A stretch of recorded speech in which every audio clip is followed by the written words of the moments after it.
Today, we are diving deep into the science of why we do what we do, and more importantly, why we so often fail to make the changes we want in our lives. We're going to be looking at the incredible work of Stanford's BJ Fogg, and I promise you, his method is a total game changer. It's simple, it's powerful, and it might just transform how you look at your goals. You know the feeling, right? You decide, okay, this is it. I'm going to eat healthier, or I'm going to start exercising, or I'm finally going to get more sleep. You start off with all this incredible energy, but give it a week, maybe two, and you're right back to your old ways, feeling frustrated, maybe even a little ashamed. It's this super common, painful cycle.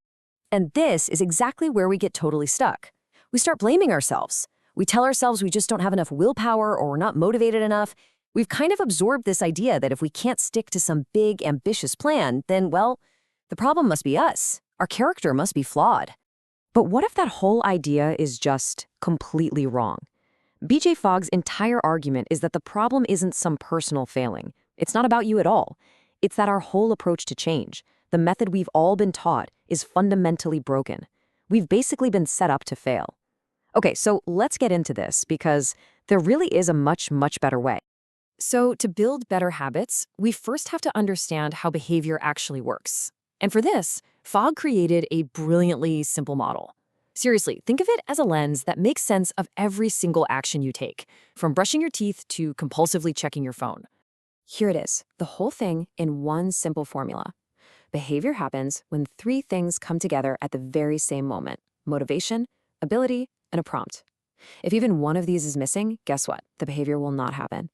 It's that straightforward, and it really does apply to everything. All right, let's talk about motivation. We tend to focus all our energy here, trying to pump ourselves up. But motivation is like a wave. It comes and it goes. It's awesome when it's high, but Fogg has a great name for it: the motivation monkey. Why? Because it's totally unreliable. You can never, ever count on it to show up when you need it most. Now, ability. This is where the magic is. This is the most reliable lever you can pull to create change. So instead of trying to force more motivation, the secret is to focus on making the behavior easier to do. The simpler an action is, the less motivation you're going to need to actually do it. And finally, we have the prompt. This is the spark, the little nudge, the trigger. It can be a notification on your phone, a post-it note, or even just another part of your daily routine. Here's the thing, without a prompt, a behavior just won't happen. You could be the most motivated person in the world with all the ability to do something, but if nothing tells you, hey, do it now, you won't. So this brings up a really crucial point.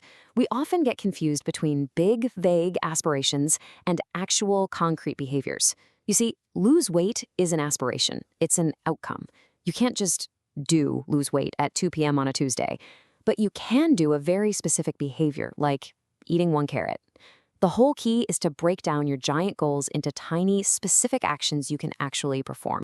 Okay, so we've got the BMAP model in our heads. Now, how do we actually use it to create a new habit? Well, Fogg gives us a super simple, kind of elegant recipe that you can literally use right now. The process really just has 2 core parts. First, you find what Fogg calls an anchor. This is a solid, existing habit you already have, something you do every day without fail, like brushing your teeth or making your morning coffee. Then you design a tiny behavior, and I mean an incredibly small version of the new habit you want to create. And the structure is just beautiful in its simplicity. You just plug your anchor and your new tiny behavior into the sentence. The anchor becomes the prompt, the trigger for your new tiny habit, and it just seamlessly slots it right into your existing day. Let's look at some actual examples to see how this works. After I brush my teeth, I will floss 1 tooth. See that? It's not floss all your teeth, just 1. Or, after my morning coffee brews, I will do 2 squats. The goal here isn't to get a full workout in, it's just about establishing the tiny root of a new habit. These behaviors are so ridiculously small, it's almost harder not to do them. So you've designed your tiny habit. It's easy. It has a prompt. You're doing it. But how do you actually wire it into your brain so it becomes automatic, something you just do? Well, there is one more crucial piece to this puzzle, and honestly, it's the part that goes against everything we've ever been taught about habits. For decades, we've heard the same thing over and over. Repetition is key. You gotta do something for 21 days, or 66 days, or whatever the number is, and poof, it'll magically become a habit. But what if that's not the whole story? What if there's a much more powerful force at play? And here it is, the big reveal. This changes everything. It is not the frequency of an action that makes it a habit. It's the emotion you attach to it. A behavior becomes automatic when you feel good about doing it. Simple as that. Fogg actually gives this feeling a name. He calls it shine. It's that little internal burst of, yes, I did it, that comes from accomplishing something, no matter how small it is. The whole point of making a habit tiny is so that you can succeed effortlessly and generate this feeling of shine whenever you want. And there's real neuroscience backing this up. When you celebrate that tiny success, your brain gets a little hit of dopamine. That chemical reaction reinforces the neural pathway for that habit, basically telling your brain, hey, that felt good, let's do that again. This is literally how you hardwire a new behavior into your brain. So, how do you celebrate? Look, it doesn't have to be some big, elaborate party. We're talking about a quick fist pump and saying, awesome, under your breath. Or just smiling at yourself in the mirror. A single clap. Anything that gives you an immediate, genuine feeling of success.